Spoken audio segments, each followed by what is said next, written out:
இப்போது விநாயகர் சதுர்த்தி இந்த வாரத்தில் வரக்கூடிய விநாயகர் சதுர்த்தி அதோட வரலாறு அதை பற்றி பார்க்குறோம். இப்போ விநாயகர் சதுர்த்தி அப்படிங்கிறது இந்து மதத்தில் முக்கியமாக கொண்டாடப்படுகின்ற ஒரு விழாவாக கருதப்படுகிறது.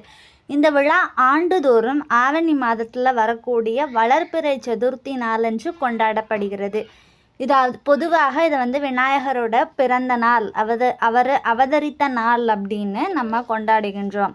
நம்ம எப்படி வருஷம் எவ்ரி இயர்ஸ் நம்ம பர்த்டே நம்ம கொண்டாடுறோம். ஒவ்வொரு மனுஷனுக்கும் நம்ம வீட்டில் இருக்கவாளுக்கெல்லாம் பிறந்த நாள் கொண்டாடப்படுகிறோம். அதே மாதிரி கடவுளான விநாயகப் பெருமான் அவதரித்த நாளன்று நம்ம விநாயகர் சதுர்த்தியை கொண்டாடப்படுகின்றோம். இதோட வரலாறு என்ன அப்படின்னு பார்த்தோம்னா, சத்ரபதி சிவாஜி இருக்கார் இல்லையா, மராட்டிய மன்னன், அவரோட ஆட்சி காலத்தில் நடத்தப்பட்டிருக்கு. இது மகாராஷ்டிரா மாநிலத்தில் மக்கள் குடும்ப விழாவாக கொண்டாடப்பட்டிருக்காங்க.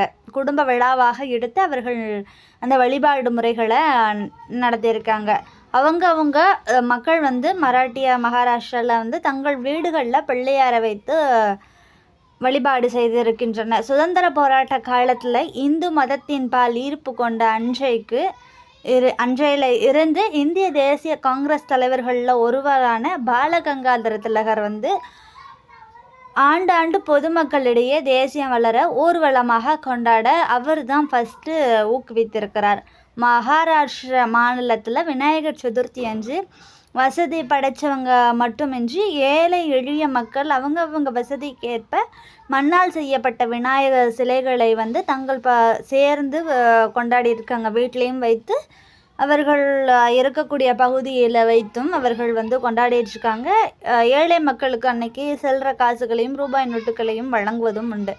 தமிழகத்துக்கு எப்போது இந்த விநாயகர் வந்தது அப்படின்னா, 5ஆம் நூற்றாண்டில் நரசிம்ம பல்லவன் படையில் தளபதியாக இருந்த நம்ம சைவ பெரியோர் சிறுத்தொண்ட நாயனார் தமிழகத்திற்கு அதை கொண்டு வந்திருக்கிறார். இது 18ஆம் நூற்றாண்டிற்கு பிறகு விநாயகர் சதுர்த்தி ரொம்ப விமர்சையாக கொண்டாடப்பட்டிருக்கின்றது.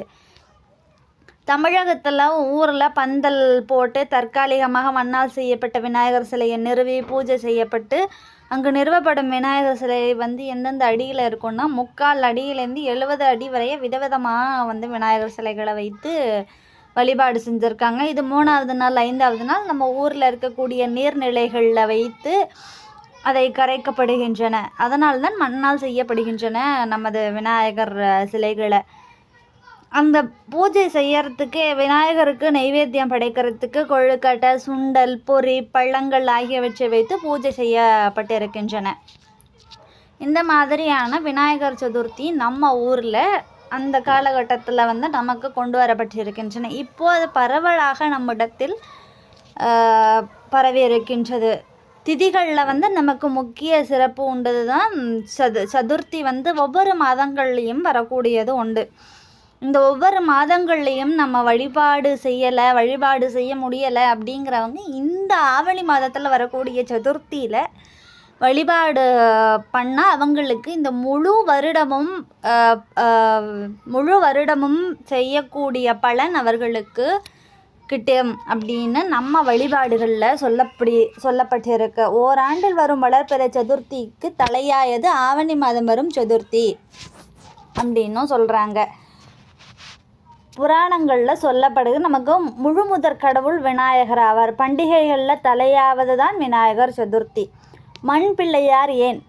பிடித்து வைத்தால் பிள்ளையார் என்பது ஆன்றோர் வாக்கு. சந்தனமோ சாணமோ மஞ்சளோ தூய மனதுடன் எடுத்து பிடித்து வைத்த மஞ்சள் குங்குமம் சாத்தி வணங்கினால் அது பிள்ளையார் ஆவணமாகி அருள் பாலிப்பார் என்பது நம்மளோட நம்பிக்கை. எந்த பூஜை நடந்தாலும் அதுக்கு முன்னால் மஞ்சளில் விநாயகர் பிடித்து வழிபட்ட பின்பே பிரதான பூஜையை நம்ம தொடங்குகிறோம். அது நம்மளோட ஐதீகம்.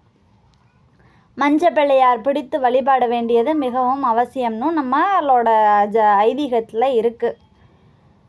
களிமண்ணால் ஆன விநாயகரை வழிபட வேண்டும். வீட்டில் விநாயக விக்கிரகம் வைத்திருப்பவர்கள் கூட இந்த நாளில் புதிதாக தான் களிமண் விநாயகரை வாங்கி வழிபடுவது ரொம்ப ரொம்ப விசேஷமாக கருதப்படுகிறது. விநாயகரே ரொம்ப எளிமையானவர். இருக்கக்கூடிய கடவுள்களில் எளிமையாக இருக்கக்கூடியவர் விநாயகர்.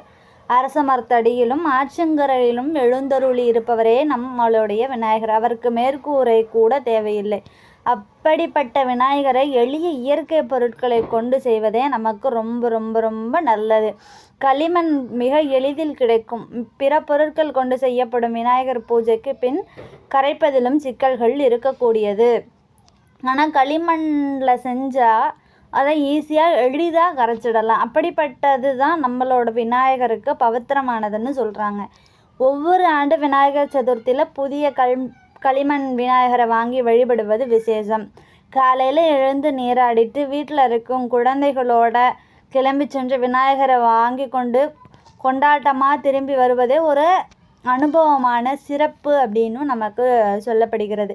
அதை பூஜிப்பது எப்படி அப்படின்னு பார்த்தோன்னா, விநாயகர் சதுர்த்தி அன்று காலையிலேயே வீட்டை சுத்தம்லாம் பண்ணிவிட்டு நல்ல நேரத்தில் களிமண்ணால் செய்த விநாயகர் சிலையை வீட்டுக்கு கொண்டு வந்து பூஜை செய்ய உகந்த நேரத்தை அறிஞ்சிட்டு அதை எந்த நேரங்களில் விநாயகரை வைத்து வழிபட வேண்டும் அதெல்லாம் நம்ம பார்த்துட்டு அந்த நேரத்தில் பூஜையை நம்ம தொடங்குகிறோம். முதல்ல மஞ்சளில் ஒரு விநாயகரை பிடித்து பின்பு அதுக்கு மந்திரங்கள்லாம் சொல்லி மலரும் அச்சதையும் சமர்ப்பிக்க வேண்டும்னு சொல்லப்படுகிறது. சில பேருக்கு மந்திரம் தெரியலன்னா அந்த மந்திரங்களில் இப்போ நிறைய ஆடியோஸ் எல்லாம் இருக்குது. அதெல்லாம் போட்டு நம்ம உள் மனமாக நினைத்து அவரை வழிபட்டாலே மிகவும் நல்லது. அதுக்கு நான் கூட பின்ன உங்களுக்கு அந்த மந்திரங்கள்லாம் நான் உங்களுக்கு ஒரு ஆடியோ போட்டு நான் உங்களுக்கு அப்லோட் பண்ணுறேன். கமெண்ட் பண்ணுங்கள் வேணும் அப்படின்னா. பின்பு நம்ம விநாயகர் வாங்கியிருக்கோம் இல்லையா, அதுக்கு வஸ்திரம், மலர், உபவீதம், சந்தனம், குங்குமம் எல்லாம் அவருக்கு வச்சு அலங்காரம் செஞ்சு அஷ்டோத்திரம் அறிந்தவர்கள் அஷ்டோத்திரம் சொல்லலாம். அறியாதவர்கள் அதை போட்டுண்டு ஒவ்வொரு பூவாக அவர் மேலே சாத்தலாம். இந்த மாதிரி நிறைய விதமான இதெல்லாம் செஞ்சுட்டு அப்புறம் அவருக்கு கற்பூர ஆராதி காட்டிட்டு அந்த பூஜையை நிறைவு செய்யலாம். அவருக்கு நெய்வேத்தியம் வைக்கலாம். நமக்கு என்ன முடியுமோ நெய்வேத்தியம் அதை செஞ்சு அவருக்கு நம்ம வழிபடலாம். அப்புறம் நம்ம மாலை வேளையில் சதுர்த்தி பிறையை தரிசித்து விநாயகரை வணங்க வேண்டும். விநாயகருக்கு அருகம்புல் மாலை, தும்பைப்பூ மற்றும் எருக்கம்பூ சாற்றி வழிபடலாம். இது ரொம்ப உகந்தது விநாயகருக்கு. அவருக்கு உகந்த நிவேதனம் அப்படின்னு பார்த்தா மோதகம், கொழுக்கட்டை, பால், தயிர், தேன், அவல், பொரி, கடலை, சர்க்கரை, பேரிச்சை, தேங்காய், விளாம்பழம், வாழைப்பழம், கொய்யா, மாதுளை, லட்டு, சுண்டல் இவற்றில் ஏதோ அல்லது பலவோ செய்து விநாயகருக்கு நம்ம நிவேதனம் செய்யலாம். மகா பெரியவா அருளிய விநாயகர் ஸ்லோகமும் அதன் கூட நமக்கு சொல்லலாம். அதோட பலன்கள் நமக்கு கிட்டும். நமக்கு அந்த காலையில் பூஜை நேரத்துலேயோ இல்லை மாலை வேலை பூஜை நேரத்துலேயோ அவரை வழிபட நம்ம இந்த மாதிரியான விஷயங்களை நம்ம கடைப்பிடிக்கலாம். விநாயகர் சதுர்த்தி அன்று நாம் பண்ணக்கூடியது இவ்வகையான வழிபாடுகளே ஆகும். விக்னங்களை தீர்க்கும் விநாயகரை நம்ம உள்ளுருக மனமாற நினைத்து அவரை போற்றி பூஜித்து வந்தாலே நமக்கு வரக்கூடிய கஷ்ட நஷ்டங்களை அனைத்தையும் தீர்த்து வைப்பார். சங்கடங்களையும் தீர்த்து வைப்பார். சங்கடகர சதுர்த்தியில் சங்கடங்களை தீர்ப்பவர்னு நமக்கு முன்னோர்கள் சொல்லியிருக்கா. அதே போல் நமக்கு வரக்கூடிய இன்பங்களையும் அவருடன் பகிர்ந்து கொள்ளுங்கள். அதாவது நம்ம மனசுக்குள்ளே இருந்து உருகி அவரை வழிபட வேண்டும். நாங்கள் எல்லாரையும் போல நானும் சதுர்த்தி கொண்டாடுறேன் வாங்கோ அப்படின்னெல்லாம் நீங்கள் பண்ணக்கூடாது. மனமாற உள்ளுருகி அப்படி பண்ணணும். மனசு ஃபுல்லாக தூய்மையாக வைத்து யாருக்காக எல்லாரும் பண்ணுறாங்க நானும் பண்ணுறேன்னு பண்ணாதீங்கோ. உங்களுக்கு என்ன நினச்சி நீங்கள் பண்ணணுமோ அதை நினச்சி உள்ளுருகி பண்ணுங்கள். அதற்கான பலன் உங்களுக்கு நிச்சயமாக கிட்டும். நம்ம